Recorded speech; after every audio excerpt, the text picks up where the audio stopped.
জুবিনৰ ন্যায় কেতিয়া দিব মুখ্যমন্ত্ৰী ডাঙৰীয়া অসমৰ জনগণে আপোনাৰ পৰা এটা ভাল খবৰ আশা কৰিছে এতিয়া দিল্লীয়েও মুখ্যমন্ত্ৰী চেণ্টাৰ সলনি কৰিবৰ কাৰণে সৰ্বানন্দ বা দিলীপ শইকীয়াক পোষ্ট কৰিছে জুবিন গাৰ্গ হত্যাকাৰী কোন হত্যা কৰা হৈছিল জুবিন গাৰ্গক মুখ্যমন্ত্ৰীয়ে কোৱা কথা ৰাইজেও বিশ্বাস কৰিছে জুবিন গাৰ্গ হত্যাৰ কাৰণ কি জুবিন গাৰ্গ হত্যাকাৰী কোন এনেদৰে এতিয়া কেইবাটাও প্ৰশ্ন উত্থাপিত কৰিছে বিশিষ্ট সাহিত্যিক অনুৰাধা শৰ্মা পূজাৰীয়ে তেওঁ প্ৰশ্ন উত্থাপিত কৰি কয় ছিংগাপুৰত জুবিন গাৰ্গৰ লগত প্ৰকৃততে কি হৈছিল সকলো উত্তৰ আমি জানিবই লাগিব তদন্তৰ প্ৰতিবেদনলৈ অপেক্ষা কৰি আছোঁ আমি ডিচেম্বৰলৈ ৰ'বই লাগিব এইদৰে আহ্বান বিশিষ্ট সাহিত্যিক অনুৰাধা শৰ্মা পূজাৰী দিব লৈছোঁ আন এটা খবৰ তিতাবৰণ আৰক্ষীয় হত্যাকাণ্ড অভিযুক্ত জগত সিং আৰু দুই পুত্ৰক গ্ৰেপ্তাৰ কৰা হৈছে তিতাবৰৰ সন্ধানহীন যুৱতীৰ মৃতদেহ শৌচাগাৰৰ টেংকিত উদ্ধাৰৰ পিছতে উত্তপ্ত পৰিস্থিতিৰ সৃষ্টি হয়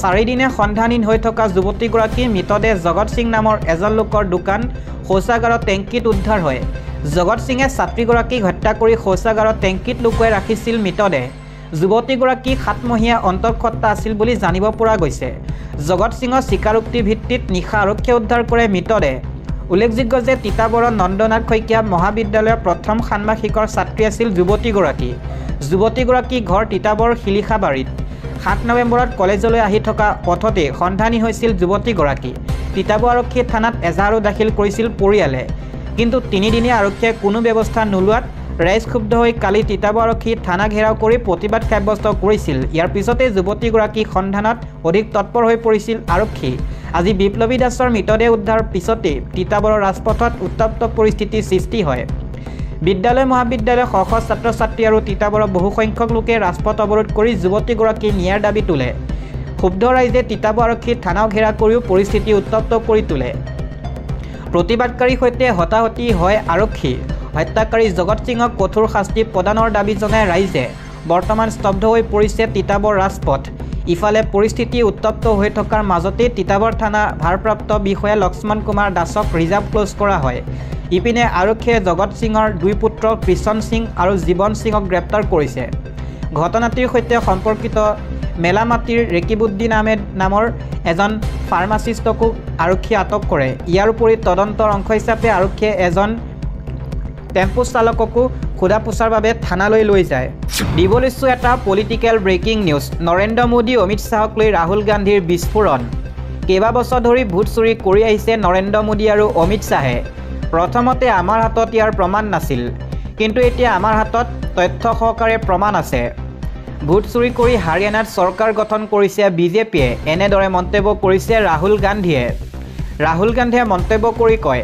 হাৰিয়ানা চৰকাৰ এখন চুৰি কৰা চৰকাৰহে আদানী আম্বানীক লৈও বিস্ফোৰক মন্তব্য কৰিছে ৰাহুল গান্ধীয়ে সাধাৰণ ৰাইজৰ মাটি আদানী আম্বানীক গতাই দিছে বিজেপি চৰকাৰে দেশৰ প্ৰতিটো সম্পত্তি আদানী আম্বানীক গতাই দিব ধৰিছে বিজেপিয়ে মোদী অমিত শ্বাহৰ বিজেপিক টকা দিয়ে আদানী আম্বানীয়ে সেইবাবে আদানী আম্বানীৰ প্ৰতি ইমান মৰম বিজেপিৰ দিব লৈছোঁ PM কিষাণৰ 21 নং কিস্তিৰ ধনক লৈ এটা বিগ আপডেট শীঘ্ৰেই দেশৰ কৃষকলৈ আহিব ভাল খবৰ কোটি কোটি কৃষকে লাভ কৰিব চৰকাৰী ধন তালিকাত নাম থকা কৃষকসকলেহে লাভ কৰিব 2000কৈ টকা এটা ভুলৰ বাবে আপুনি নাপাব পাৰে 21 নম্বৰ কিস্তিৰ ধন বাধ্যতামূলক EKYC নকৰাসকল বঞ্চিত হ'ব পাৰে ধন লাভৰ পৰা 21 নং কিস্তিৰ ধন পাবলৈ কৃষকে কৰিব লাগিব বাধ্যতামূলক EKYC সম্পূৰ্ণ নকৰিলে বঞ্চিত হ'ব 21 নম্বৰ কিস্তিৰ ধন লাভৰ পৰা তালিকাত আপোনাৰ নাম আছেনে নাই কেনেকৈ চাব আপুনি জনাবলৈ চেষ্টা কৰিছোঁ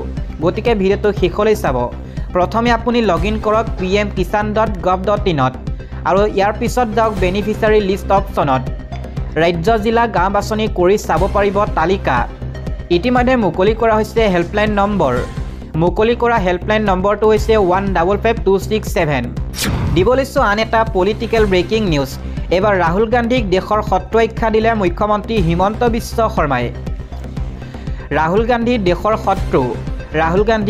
শত্ৰু আখ্যা মুখ্যমন্ত্ৰী হিমন্ত বিশ্ব শৰ্মাৰ ৰাহুল গান্ধীয়ে দেশদ্ৰোহিতাৰ কাম কৰিছে ৰাহুল গান্ধীক দেশদ্ৰোহী ঘোষণা কৰিব লাগে ৰাহুল গান্ধী য'তেই যায় তাতে অনৰ্থক কথা কৈ ফুৰে ৰাহুল গান্ধীয়ে ভাৰতবৰ্ষক দুৰ্বল কৰি পেলাব বিচাৰিছে ভিতৰৰ পৰা ভাৰতক শেষ কৰি পেলাব বিচাৰিছে ৰাহুল গান্ধীয়ে। ৰাহুল গান্ধীয়ে কিয় বাৰে বাৰে বিদেশলৈ যায় তাৰ তদন্ত হ'ব লাগে। ৰাহুল গান্ধীয়ে মুখত যি আহে তাকে কয়। ৰাহুল গান্ধী কথা কৈ লাভ নাই। ৰাহুলক শীঘ্ৰেই চৰকাৰীভাৱে মানসিক বিকাৰগ্ৰস্ত ঘোষণা কৰিব লাগে। হিন্দু বুলি প্ৰতিজন ভাৰতীয়ই গৰ্ব কৰে। বিৰোধীয়ে দেশ বিভাজন কৰিবলৈ চেষ্টা কৰে, কিন্তু মোদীয়ে দেশক একত্ৰিত কৰি ৰাখিবলৈ চেষ্টা কৰে। মোদী নথকা হ'লে ৰাম মন্দিৰো নিৰ্মাণ নহ'লহেঁতেন। বিহাৰত নিৰ্বাচনী প্ৰচাৰ চলাই এনেদৰে উদ্যত ভাষণ মুখ্যমন্ত্ৰী হিমন্ত বিশ্ব শৰ্মাৰ। পৰৱৰ্তী খবৰ, জুবিন গাৰ্গকতো হত্যা কৰা হ'লেই, এইবাৰ জুবিন গাৰ্গৰ সপোনকো হত্যা এছামৰ। জুবিন গাৰ্গৰ সপোন শেষ কৰিলে একাংশ নিকৃষ্ট মানসিকতাৰ লোকে। ইউটিউবত দুষ্ট চক্ৰই আপলোড কৰিলে ৰৈ ৰৈ বিনালে ছবিখন। এই মন্তব্যৰে পাইৰেচি কৰা সকলক সকিয়নি দিছে পৰিচালক ৰাজেশ ভূঞাই। 19 বছৰে গৰ্ভধাৰণ কৰি থকা এটি শিশু ৰৈ ৰৈ বিনালে আজি মাত্ৰ 9 দিন হৈছে। এই 9 দিনীয়া শিশুটোক কিছুমান অভদ্ৰ অসভ্য লোকে কাটি কুটি বজাৰত বিক্ৰী কৰি দিলে। নিজৰ বাচ্চা এটাক কাটি কুটি বজাৰত যদি বিক্ৰী কৰি দিয়া হয় তেনেহ'লে কেনেকুৱা হ'ব পাৰে অৱস্থা। এয়া কি ছাগলী আৰু মুৰ্গী মাংস নেকি চিনেমাখন? কাটি কুটি যে বেছি আছে আপোনালোকে, লাজ নাই আপোনালোকৰ। এয়াই নেকি জুবিন গাৰ্গৰ প্ৰতি আপোনালোকৰ শ্ৰদ্ধাঞ্জলি। দিব লৈছোঁ আন এটা খবৰ, কিশোৰীৰ সৈতে কুকৰ্ম কৰি আটক 60 বছৰীয়া সৰুৰাম দাস। টিউচন কৰিবলৈ অহা কিশোৰীৰ সৈতে কুকৰ্ম কৰাৰ অভিযোগ। কামৰূপৰ বংশৰাত সংঘটিত হৈছে এই জঘন্য ঘটনা। সৰুৰাম দাসৰ ঘৰত টিউচন কৰিবলৈ আহিছিল কিশোৰীগৰাকী। ঘৰত কোনো নথকাৰ সুযোগ লৈ উৎপীড়ন চলোৱাৰ অভিযোগ উত্থাপিত হৈছে। ঘটনা সন্দৰ্ভত কিশোৰীগৰাকীৰ পৰিয়ালে শুৱালকুছি থানাত এজাহাৰ দাখিল কৰে। এজাহাৰৰ ভিত্তিত আৰক্ষীয়ে সৰুৰাম দাসক গ্ৰেপ্তাৰ কৰি তদন্ত আৰম্ভ কৰিছে। দিব লৈছোঁ আন এটা খবৰ, জনজাতিকৰণ আৰু ভূমিৰ পট্টা প্ৰদানৰ দাবীত ক্ষৌদ অসম আদিবাসী ছাত্ৰ সন্থাৰ বাইক ৰেলী। আদিবাসীসকলৰ জনজাতিকৰণ ভূমি পট্টা প্ৰদান, চাহ শ্ৰমিকৰ দৈনিক মজুৰি 551 টকা প্ৰদান কৰা দাবীত ক্ষৌদ অসম আদিবাসী ছাত্ৰ সন্থা চমুকৈ আছাই বাইক ৰেলী উলিওৱাই আদিবাসীসকলৰ সমস্যা সমাধান কৰাৰ ক্ষেত্ৰত বিজেপি চৰকাৰ ব্যৰ্থ হৈছে।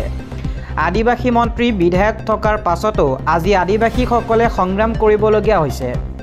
2024 চনৰ নিৰ্বাচনত আদিবাসী ছাত্ৰ সন্থাই ধনুকাৰ লৈ বিজেপি চৰকাৰক বিদায় দিবলৈ সাজু হৈ আছোঁ বুলি কয় কেন্দ্ৰীয় সমিতিৰ উপসভাপতি ইছাক লাক্ৰাই। অসম চৰকাৰ হাই হাই, বিজেপি চৰকাৰ হাই হাই, হিমন্ত বিশ্ব শৰ্মা কাম নাই, মোদী চৰকাৰৰ কাম নাই, জনজাতিকৰণ প্ৰদান কৰক, ভূমিৰ পট্টা প্ৰদান কৰক আদি বিভিন্ন শ্লোগানেৰে ৰঙাপৰা ৰাজপথ উত্তাল কৰি তোলে। কোকৰাঝাৰৰ পৰা আৰম্ভ কৰা উক্ত বাইক ৰেলী ৰঙাপাৰা হৈ বিশ্বনাথ, লখিমপুৰ, তিনিচুকীয়া হৈ ঘূৰি আহি কোকৰাঝাৰত সামৰণি পৰিব।